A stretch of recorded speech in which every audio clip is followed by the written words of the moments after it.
Live from our studios at Kokomlemle in Accra, this is Joy News Desk. My name is Kenneth Jesse. Coming up this morning, big announcement. John Mahama said to resolve the running mate dilemma as he officially presents his nominees for consideration by the highest decision-making body of the NDC today. But what should we expect? We have details in a few minutes. Meanwhile, the 2020 NDC running mate is challenging the MPP to introduce their own policies if they do not understand the 24-hour economy proposed by the NDC. It is not a slogan. We don't do slogans. It's not about one day straight, one day Sunday, no, it's not.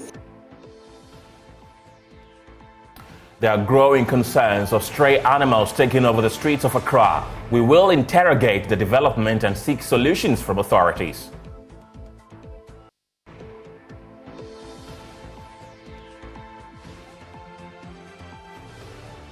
In our Ghana Man series, today we put the spotlight on the Kintampo waterfalls in the Bono East region, where 7 years ago, 20 revelers lost their lives. I think the disaster really helped the place. That is what brought some of the major places to come and look at the site. We have details as management of the facility says the disaster, though painful, has been a blessing in disguise. Details of these and many other stories are up in the next 1 hour. Don't go anywhere.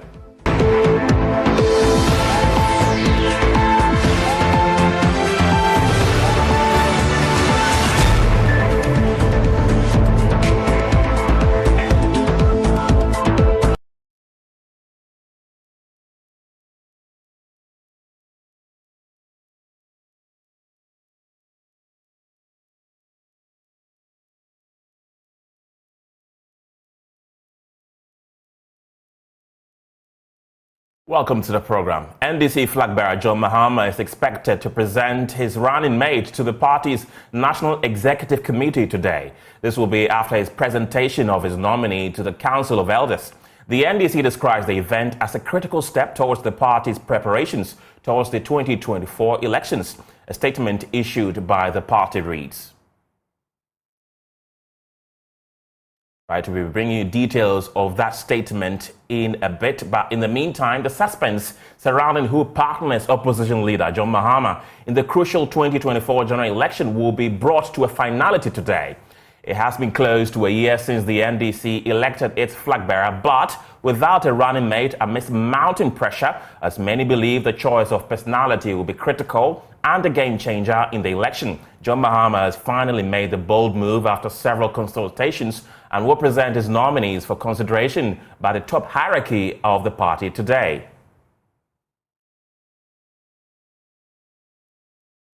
And here is the statement released by John Mahama. It says the leader and flag bearer of the National Democratic Congress, John Dramani Mahama, is set to meet with the party's National Executive Committee today to submit his nomination for running mate in accordance with the NDC Constitution.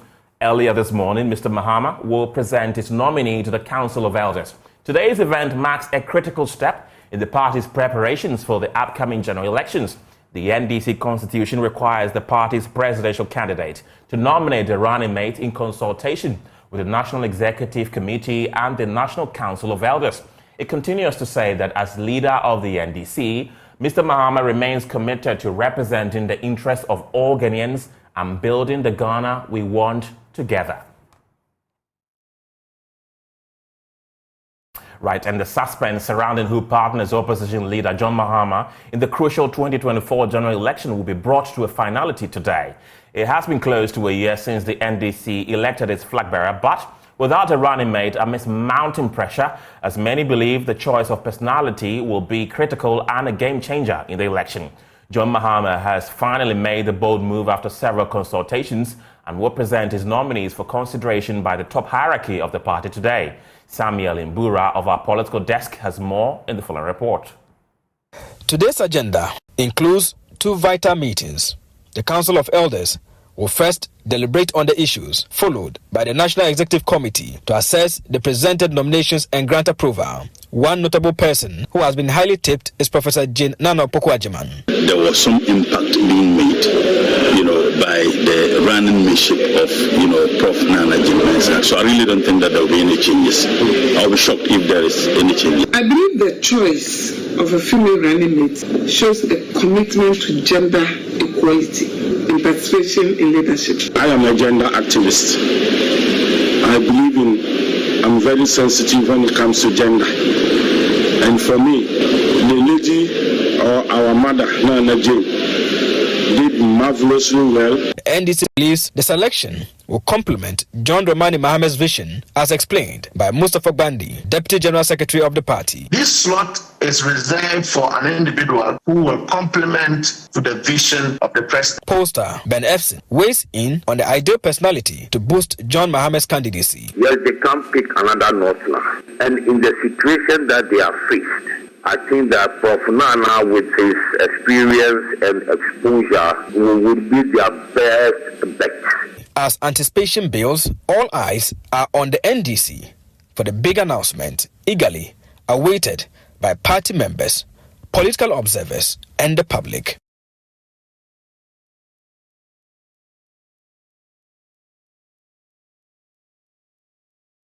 Still in politics, it will be a very busy day for the Electoral Commission as it faces all political parties later today at IPAC.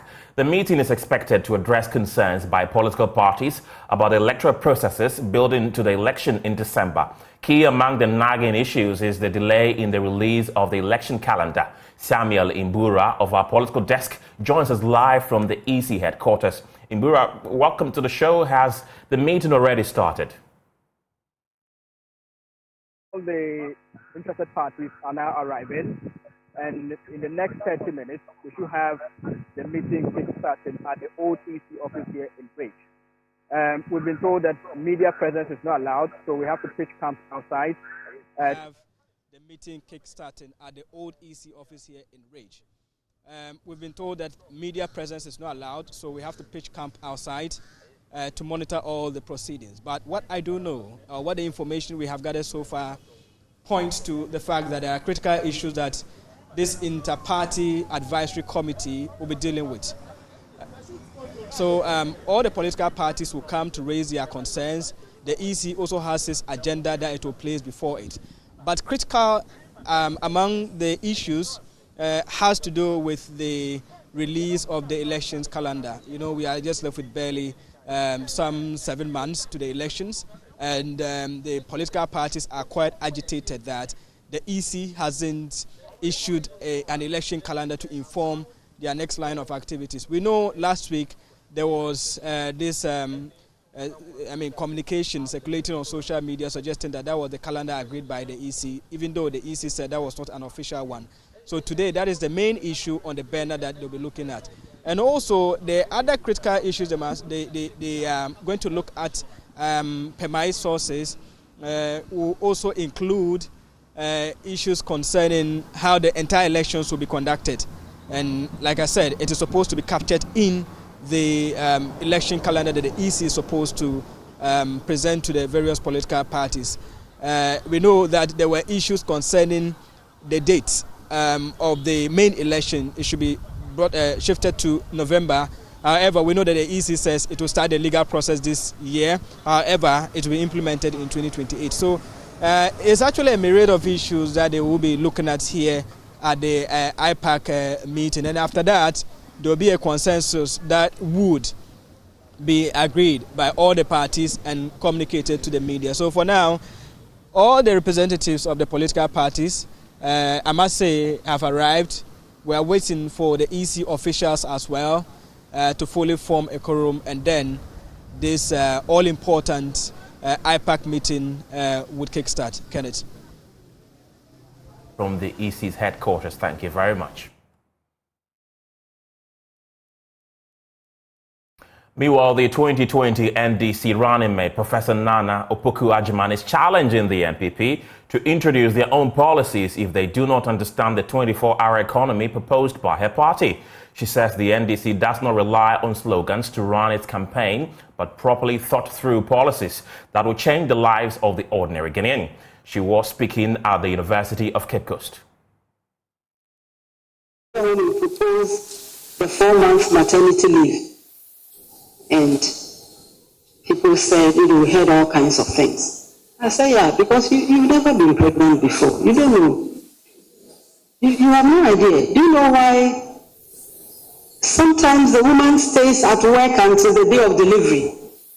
She doesn't go on leave. She doesn't rest. By the time she gets to the labor ward, what energy does she have? Oh, she went to deliver and she passed. In these days, how do you die? Why would she not die?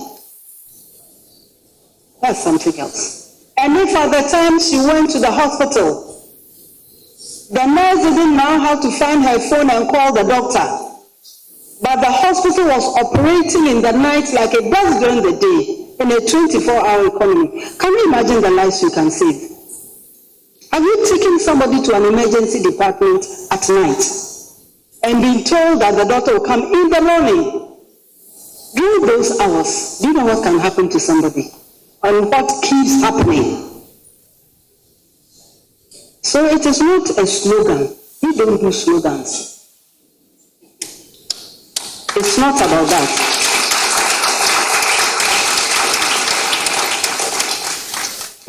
It's not about one day straight, one day and every day no, it's not. Damazin. And I'm a boy. Damazin. Yet a cabia no be an imaji. If you are caught to be an acatro, then you in Shanchana. So this can buy a day. I just came into hospital now. It's who grandma. Why never come so? It is Canada then. So, all this kind of more you will. And then you don't say by your corner. In your people, into manage no neighbor NDC. No, you're in the hospital. There, Bokwanapa, there, Bokoya, there, Bokwanafa. If you want to win a pepe, most of 4 banner Okofie. If you are beautiful, Waba, in your beautiful Swaba, if you are beautiful, Okofie. No, children, Obia, so you may pia, Obama, Obabonudu. No, Zamukoyi.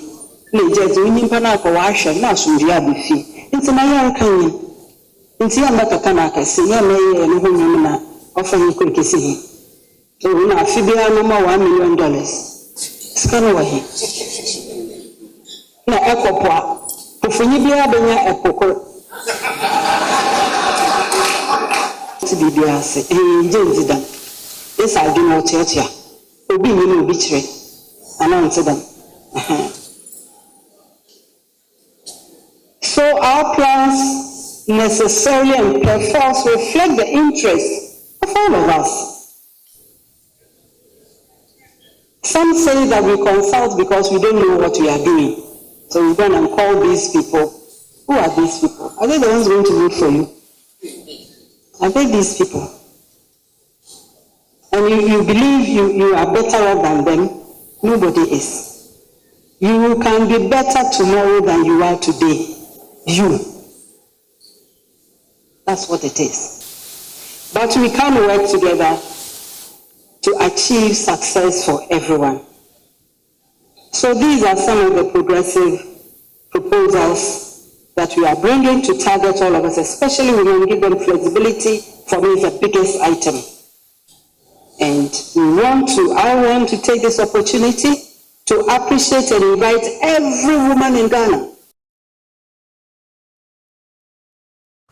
Let's still stay with the NDC because some supporters of the party in the Ashanti region say the possible choice of Professor Jane Nana Opoku-Agyeman as running mate to John Mahama limits their chances of victory in the 2024 elections. According to them, her candidature did not improve the NDC's fortunes in the 2020 elections. They believe the choice of running mate must wield some influence to win votes for the NDC in the upcoming elections.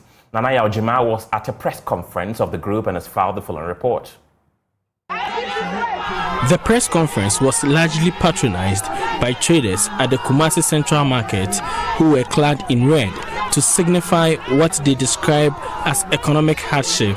To them, there is need for the return of the NDC with John Mahama as leader, but the group is kicking against the possible nomination of Professor Jane Nana Opoku-Agyeman as running mate, claiming she failed to attain the needed numbers for the party in 2020. Despite the wide circulation the former running mate will be maintained, the group wants the NDC to reconsider the decision of settling on Professor Opoku-Agyeman. She says, "We used to bow for women, but now we are rooting for the men. We at the Central Market are dying."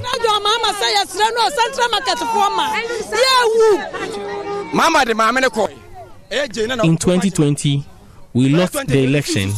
Even Central Region, we didn't perform well. If we can win election, Ashanti Region is very important. They are proposing former Finance Minister Dr. Kwabena Duffuor be chosen for the role. A member of the group, Frank Baswa, believes the former Finance Minister holds the potential to break the NPP's dominance in the Ashanti region.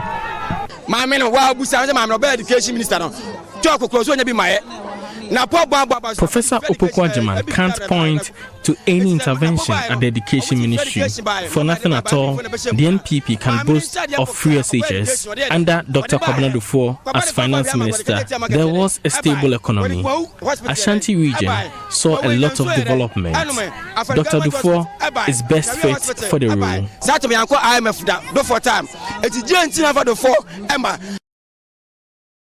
For Joy News, Nanaya Ojima reporting. All right, so I've been joined by Dr. Kwame Asante, who is a senior political science lecturer at the University of Ghana, for a conversation on this. Welcome to the program. We've heard names like Kujo Bonsu, is the former Kumasi Mayor, Julius Debra, also former Chief of Staff. We've also heard the name of Dr. Zaneto Rawlins, Dr. Nimoy Thompson, and a host of others. Who have you gathered from your sources to be nominated by the NDC flag bearer as his running mate? Thank you, Kenna, for the opportunity. I think that if you look at all the names that we have heard popping up from time to time, there's no doubt in my mind that they are all materials fit for purpose. Each one of them can be a very good running mate to partner with John Mahama for the battle of 2024 election. There's no doubt about that. But you see, elections are not won just on mere, choices. They are won based on right choices, right strategies, and application of what? Ideas, right? If you look at the names we have heard, right? I must say that from where I sit, let me also make that the point that I'm not going to the field to collect data to give you quantitative figures and the rest of them, but I can also infer from materials that we lay hands on and from our also interactions with the political actors. I can say that I think as Professor Jane Nana Opoku-Agyeman will stand tall for this type of exercise. Dr. Asante, so let's assume, just like you're saying, that there's so much speculation that she will be the running mate of John Mahama. What does she really bring on board this time? When you are looking for a suitable candidate for this type of exercise, there are a number of things you need to consider. One is popularity, because politics is a game of numbers. So you need the numbers to support you. Was this person, is he or she popular to bring you the numbers? That is the first question. And so popularity is critical. By popularity, we are looking at somebody, a lot of factors come to play, let me put it this way, in the area of popularity. She's popular because of her previous work as a scholar. Remember, he has worked in the university as an ordinary lecturer. Right. Went through the ranks to become a professor, occupy all the powerful seats, and became the first woman vice chancellor.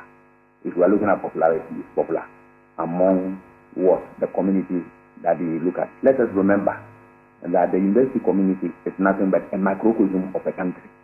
So if you are able to govern that country, you have what it takes to also lead the country. And by dint of that, you are popular. Remember, the students there cut across all ethnic, religious, and whatever divide, political divide. They are all there. They are people from all ethnic groups, all religious groups, and even foreigners, and people in all walks of life are there. So there's popular there. Popularity also we can see from Ministry of Education. All right. In politics, the ministry that they put you will either make you popular or not. One of the ministries that can make any politician a popular person, that is in addition to the work that you do also, is Ministry of Education. Because remember, in every home in this country, there is education, almost every home, let me put it that way.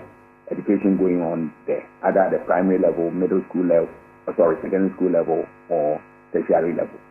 So any person who is occupying that ministry and turn out to have policies, the policy will rob off people, and your name becomes a household name. That is a function of popularity. Then, in addition to this, we are also alive to the fact that 2020 election, he was selected as a running mate, and that has given her another level of popularity throughout the country, and that one was a massive one throughout Ghana. Look at the results that NDC pool, the performance, it's a function of popularity.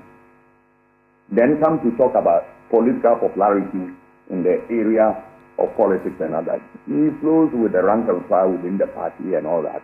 And then Ghanaians also know her. So that is one. Another point worth considering is what? Also your experience. Your experience. If you look at the work that she has done as a scholar and then as a politician, all right, there's no doubt in everybody's mind that he has a wealth of experience that he wants to bring to bear on the work that if he's selected, he's going to do. You also want to look at the marketability of that individual. Right. Is that individual marketable? And this is a function of the person's profile. Is he credible? Or is she credible? Is she the best in terms of uprightness and all that? You realize that she's marketable. And that's why the party was able to market her throughout the last election. Dr. Sasante, what happens in the likely event that John Mahama does not nominate Professor Jane Nana Opoku-Agyeman? Yeah, I'll come to that, but let me touch on one or 2 points so that all these points will become complete. You also look at constituencies that she's likely to put votes from, apart from her natural home or home constituency, and by extending her region, that federal region. You also appeal to people within what? The academia, the scholars. They really respect her. You also want to look at the fact that you also appeal to gender groups. There are people who believe that it's about time we had a woman also leading the charge of what governing this country. So if you have somebody who is the running mate, if the party wins power, you are saying that yes, if the president doesn't want to continue, he can continue as the first lady in the country. That also consideration is there. Apart from the fact that he also has other constituencies such as well-meaning Ghanaians who feel that yes, this is a time for women, this is about women's might and the rest of them. You want to also have somebody who can step into the shoes of the president in the event that the president is not continuing the work. Does he have what it takes to be able to play that role and all that? If you assess on this line, I have no doubt in my mind that she stands very tall. You have said that your other question is that if the president doesn't pick her. Exactly. That the running mate doesn't pick her. Yes, he has the right to pick anybody. If the whole idea is to pick and then just pick anybody, remember that you can pick anybody from anywhere. And that person, if they are able to do a few things, such as what? They are able to have a strategy that resonates with people, that they have resources that will be able to employ both human and material to execute the campaign. And then they have message which is born out of their manifesto and it resonates with their people. All right. But that aside, that alone doesn't win you election. You need, if it is not picked, then you are saying that you can pick anybody for strategic reasons. Then you want to pick somebody from from Volta region, Central region, and Greater Accra. These are the best considerations if you want to operate on strategic lines. But if you want to just pick anybody to put, you can pick anybody from anywhere. But if you really is on a point of strategy, then strategically speaking, those who are arguing that you pick somebody from Ashanti region, you are not going to ginger anybody, even that is the intention. The votes that they get in Ashanti region would not go up significantly to cause a change in anything. No, because you have picked an Ashanti. Simply because of what? The voting psychology of the good people of Ashanti region. They know what they want. And for that matter, it is clear that the support that they give NDC is the same support they will give. So nothing will ginger them if you pick an Ashanti person through and through to support that. If you really, the same way, if you want to flip the coin and saying that NDC should go and take a running way made from Volta region on strategic ground, you are not going to ginger anybody because of the voting, psychology of people of Volta region. They know what they want. So these two regions, they are not so much interested about messages. It's what they want, and from the word go, they have decided on what they want. Okay. All right. Dr. Asante is a political scientist. Thank you very much for your time this morning. Away from politics, there are growing concerns of stray animals taking over the streets of Accra. Stray animals, especially cattle, are seen occasionally loitering in the middle of some of the roads in the suburbs of Accra, as some herdsmen have taken the law into their own hands by letting loose their livestock to feed on the nearby pastures. Besides the public nuisance and danger, sanitation is a major worry as the animals drop their waste along the roads. I've been joined by the PRO of the Accra Metropolitan Assembly, Gilbert Ama, for more on this. Right, before we speak to Mr. Gilbert Ama, let's bring you some reactions from our audience considering this particular development. And it says, this is from Francis from Germany. It says, I was in Ghana in January and was shocked to see cows grazing in front of Tema Development Corporation and also in Community 5, opposite Tema Secondary School. I asked, is this where we've gotten to? The assemblies must do their work well. This is from Edwin from Anaji in Takoradi. He says, some households rear livestock in our area, and unfortunately, these animals often come to the homes of those of us engaged in backyard gardening and feed on our plants. The executives of the Residents Association have made several reports to the Assembly, yet no action has been taken. And this is from Kafui from Tema. He says someone is confidently rearing black cattle by the Tema Polyclinic Community 1 close to the double highway. I used the road around 7 p.m. and almost hit a cow. Our streets are dark and dangerous. In Teshinungwa Estates, you see cattle on our roads causing traffic every morning and evening. I have complained to our MCE and municipal assemblies several times, but they seem not to bother. The MCE told me he cannot do anything about it. I don't blame him. This is from Papa Ansa. And this is from Kwame. He says, I live at PNT Pantan and my house alone is full of about 20 goats or more, especially at night. I don't know to whom these goats belong and they can be quite disturbing. In fact, they are giving birth and multiplying. So these are some of the concerns raised by some of our audiences. Let's bring you more stories this morning as the World Bank Group says it has a long-standing relationship with the Republic, despite recent speculation that the Bretton Woods institution may soon be cutting aid and development assistance programs to Ghana after Parliament passed the Human Sexual Rights and Ghanaian Family Values Bill. Alarmed by caution from the international community on the possible sanctions that may arise from affecting the purportedly discriminatory legislation, Ghana's Finance Ministry In a circular to the presidency, he expressed concerns that the country could face several and serious financial challenges if the president goes ahead to assent to the bill. However, the Bretton Woods institution says it has a long-standing relationship with Ghana. Head of our Foreign Affairs and Diplomatic Desk, Blessed Suga, has more. President Akufo-Addo is being tested more than ever. Parliament has indeed passed the Proper Human Sexual Rights and Ghanaian Family Values Bill, and soon that document will be at his desk begging for a presidential assent. At a meeting with the diplomatic community last night, President Akufo-Addo says he will be guided by the Supreme Court on this matter.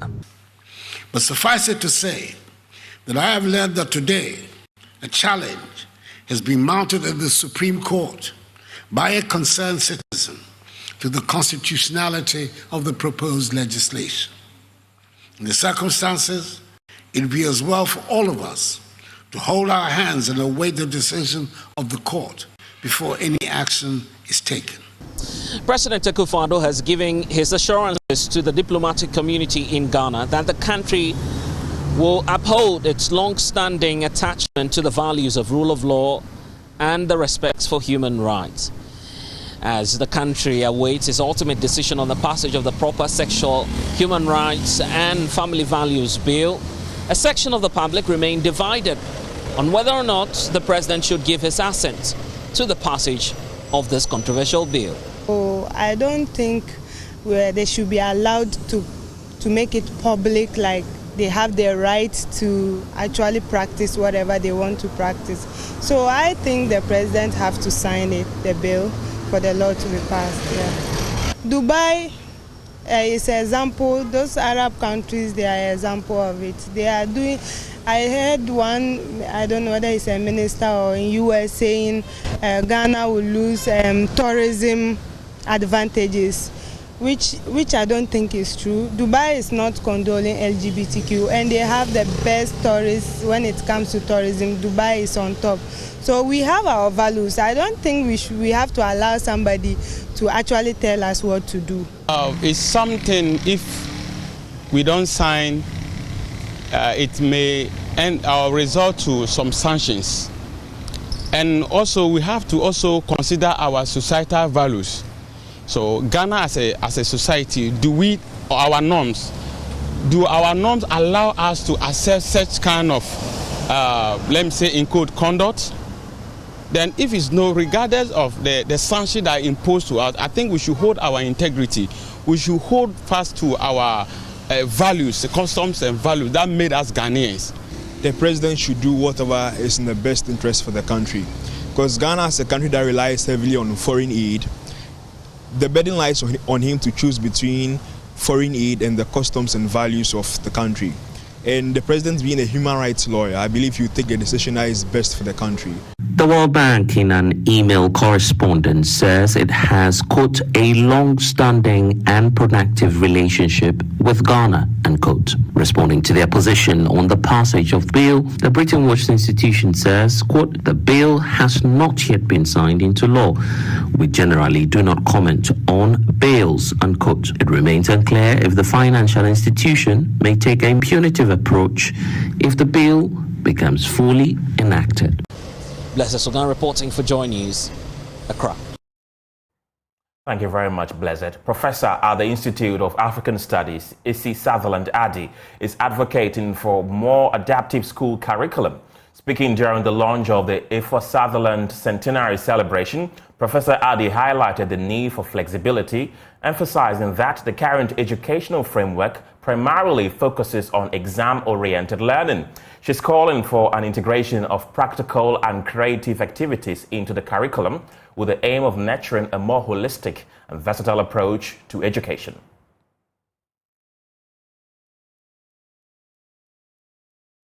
Image of the book, is a self-image. 28 years after her passing, Ifua Theodora Sutherland, the renowned Ghanaian writer and playwright, continues to influence through her literary legacy.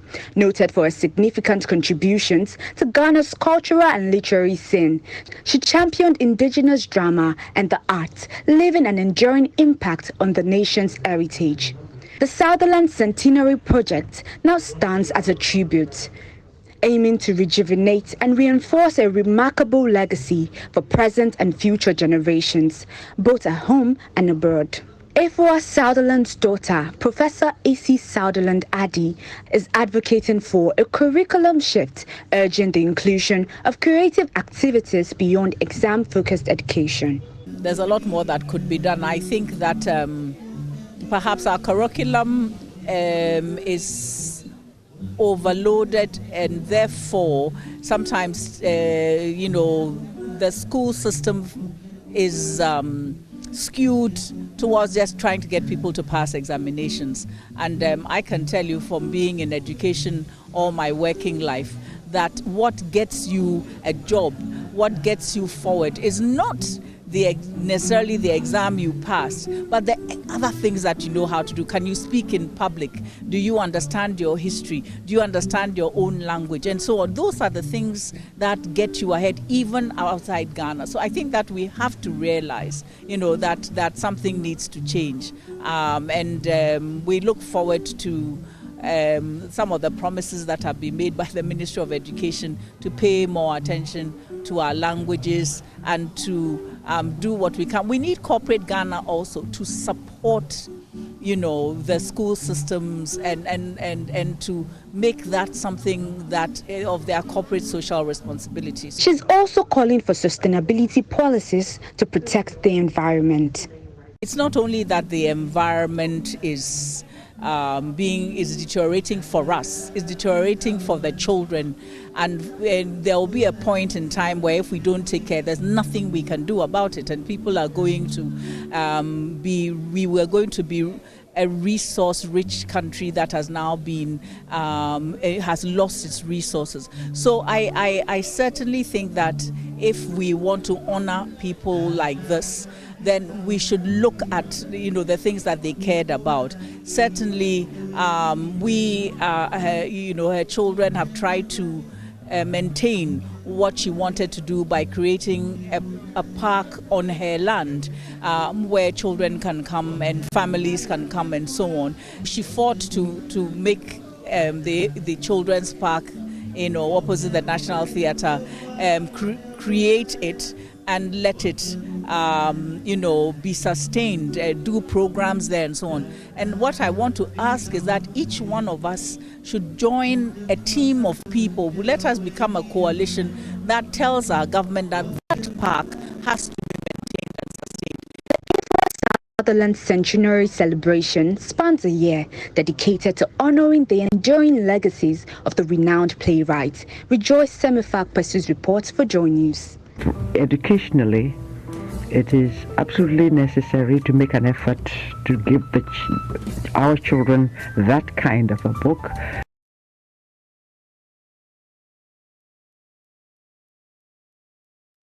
In our Ghana Month series, we put a spotlight on the Kintampo waterfalls in the Bono East region, where 7 years ago, 20 revelers lost their lives. Management of the facility say the disaster, though painful, has increased the fortunes of the facility. My colleague Anas Sabit went back to the waterfalls where clean water still flows all year round. Into one of the most popular tourist sites across the country, the Kintampo waterfalls. Of course, this is one of the most important economic entities Kintampo and the Bono East region has. Today, as we celebrate the Ghana Month, we are bringing you what you know and what you do not know so far as the Kintampo waterfall is concerned. I'm engaging management of this facility to have their take on how this tourist attraction site has contributed to the socio-economic development of Kintampo. Michael Afake Delali is the site manager here. He takes us through when the Kintampo waterfall was first discovered as well as its source. Kintampo waterfall is one of the major tourist attractions in Ghana. It was discovered in the 1820s by Nana Trema, and through hunting he found out that this is the wonderful thing that God has given to Kintampo. So over the years, from the 1820 till now, it has been a major source of attraction that many people come from far and near, from the north, from the south, just to witness the waterfall. The waterfall is in 3 stages. There is stage 1, stage 2, and stage 3. It takes its source from a village 10 kilometers away called Kintampo. One of the unique characteristic feature of the Kintampo waterfall has to do with its regular flow throughout the year, coupled with its easy accessibility. The uniqueness lies in the fact that it flows all throughout the year, and in terms of weight, I think this is one of the largest in terms of weight. And also the fact is that the proximity, it is right along the Kumasi-Tamale Highway. Management of this facility is today maximizing its visitations through the judicial use of the various online platforms, including the social media, to marketize the fall.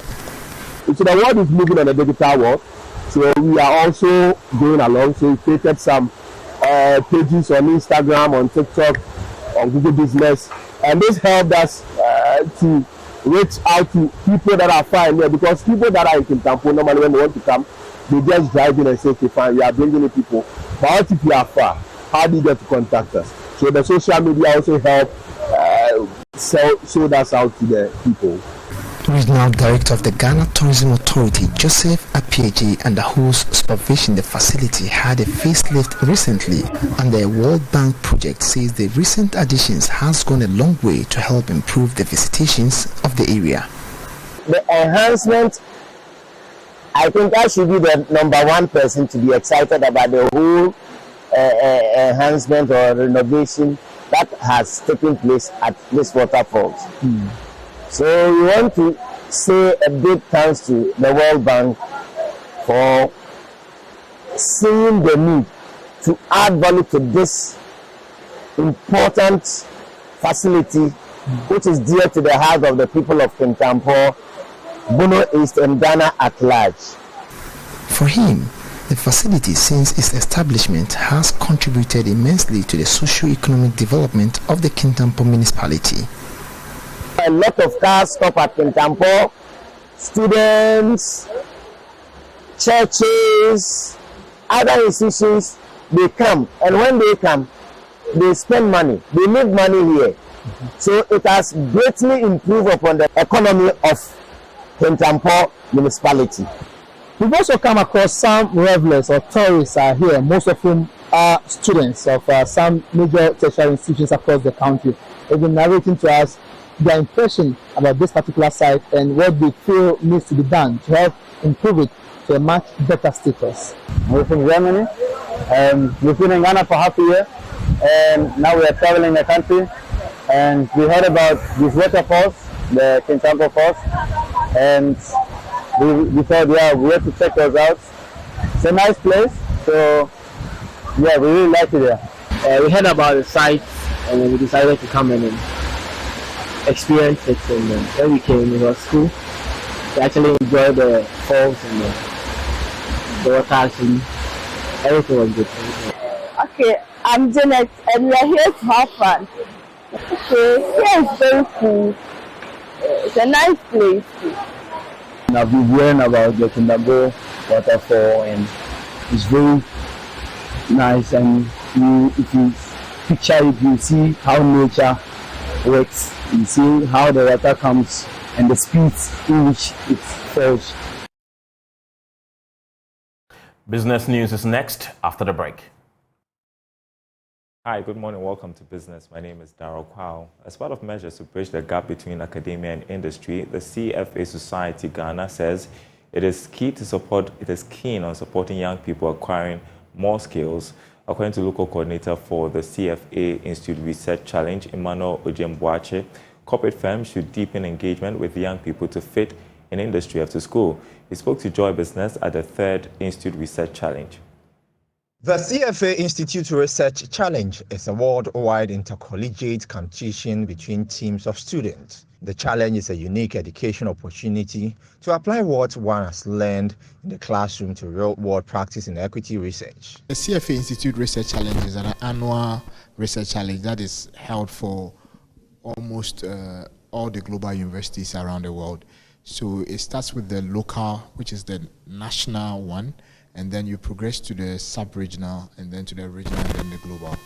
So this year for Ghana, this is our 3rd time, we've been participating in the event. It brings together all universities around the country. This year we're having 5 universities compete in the area of equity research report. So they take a company listed on the Ghana Stock Exchange and then they do a thorough industry-like report on them. The aim or the purpose of this competition is to ensure that we bridge the gap between academia and then real industry.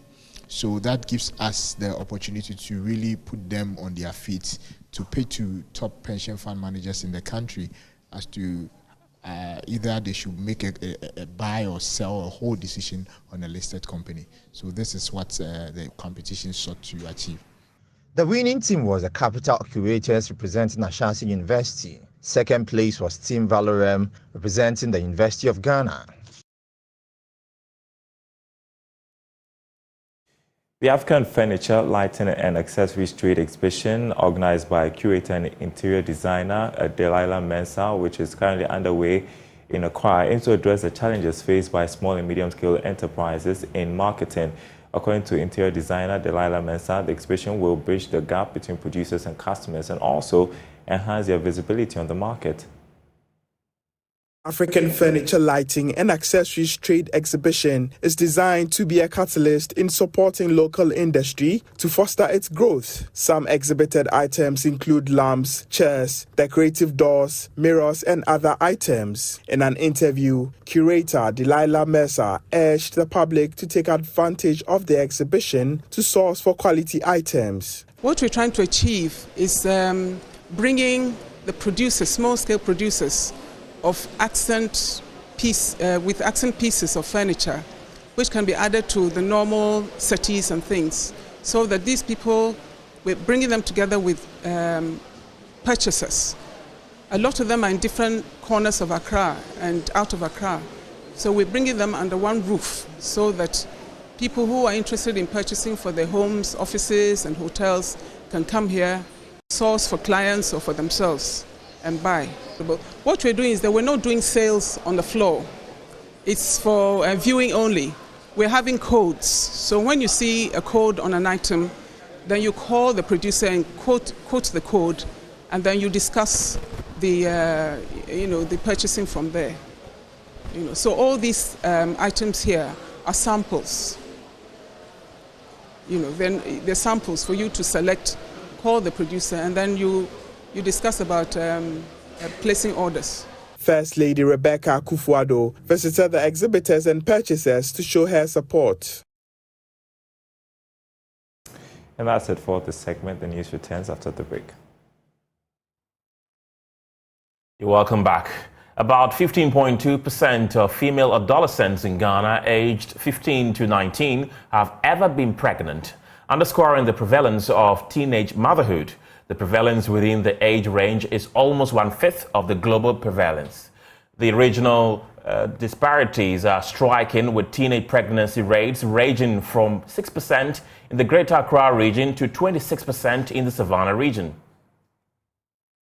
The alarming prevalence of teenage motherhood recorded a decline from 19% to 11% since 1988. This was reviewed at a zonal dissemination of Ghana 2022 Demographic and Health Survey. These statistics highlight a complex landscape of adolescent pregnancy and motherhood with significant regional variations. The Ashanti region is the second highest with 24% of adolescent pregnancies. The dissemination of the 2022 Demographic and Health Survey assembled health experts, district and assembly health executives to discuss the implications of the health survey numbers. Sarah Wood is the head of the social statistics section at the Ghana Statistical Service.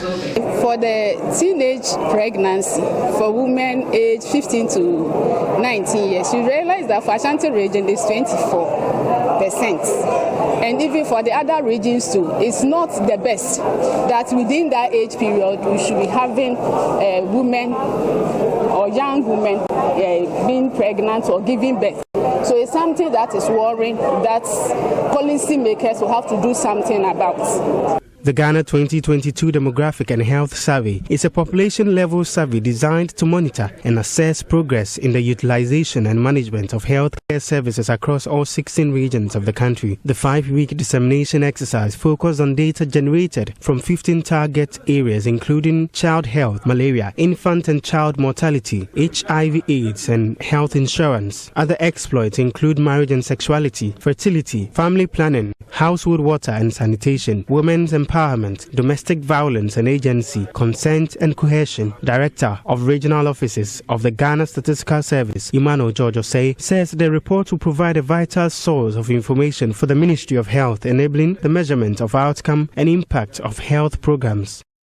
The Ghana Health Service and the ministry uses our demographic and health survey report a lot. As for that one, I can attest to that. They use it a lot to guide them in their policy formulation and then evaluations regarding health issues in the country. So it is one document that the Ghana Health Service and then the ministry uses a lot for policy evaluations. Thank you very much. Reporting for Joy News, Clinton. That'll be all for this morning, but the news team returns at midday with Joy News today. My name is Kenneth Jesse. Bye for now.